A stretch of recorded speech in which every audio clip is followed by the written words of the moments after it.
ওম নমঃ শিবায়। আজকের বরদান শক্তি স্বরূপ ভব। বিশ্লেষণ। শক্তি স্বরূপের বিশেষতা হলই নির্ভয়তা। নির্ভয় শুধু মনুষ্য আত্মার থেকেই নয়, বরং মায়ার প্রভাব থেকেও নির্ভয়তা।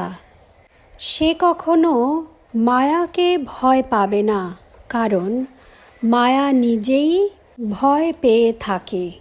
যে ভয় পায় সে হেরে যায়।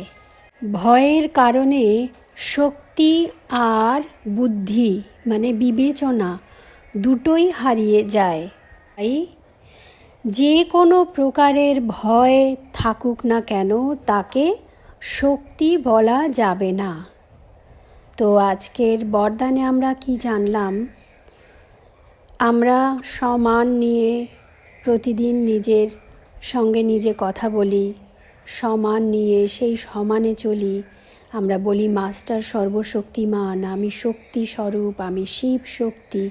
কিন্তু বাবা বলছে শক্তির মধ্যে এতটুকুও ভয় থাকবে না।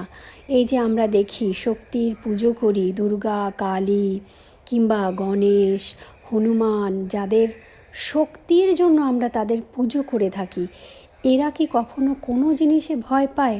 বরং বাকি সব কিছু তাদের ভয় পেয়ে থাকে। তো সে কারণে আমরাও চেক করব যে আমাদের ভেতরে সামান্যতম কোনো ভয় নেই তো।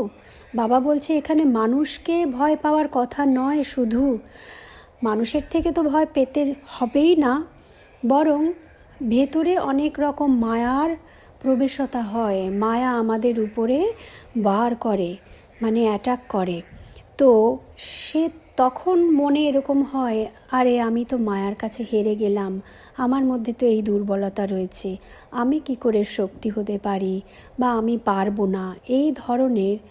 বা বারবার মায়ার কাছে যদি আমরা মনে মনে কোথাও হেরে যাই, তখন একটা ভীতি কাজ করে যে আমি তো পারছি না, মায়া বেশি শক্তিশালী, মায়ার কাছে হেরে যাচ্ছি, মায়াকেই আমরা ভয় পেয়ে থাকি। তো বাবা বলে মায়াকেও ভয় পাওয়া যাবে না, কারণ মায়া নিজেই হেরে যায়। মায়া নিজেই শক্তির সামনে হেরে যায়, মায়া নিজেই শক্তিকে ভয় পায়। তো সেখানে গতকালকে যেমন আমরা মুরলিতে শুনেছি যে শক্তির যে মন্দির, সেই মন্দিরে কখনো বাইরে থেকে ভূত প্রেত কোনো নেগেটিভিটি ওই মন্দিরে প্রবেশ করতে পারে না। তো তেমনি যদি আমি শক্তিশালী আত্মা, তো আমার মধ্যে মায়াও প্রবেশ করতে পারবে না, মায়া আমাকে ভয় পাবে। এমন অবস্থায় আমাদের এখন হওয়া দরকার। বাবা বলেছে কোনো রকম ভয় থাকা মানেই তখন তাকে আর শক্তি স্বরূপ বলা যাবে না। ওম নমঃ শিবায়।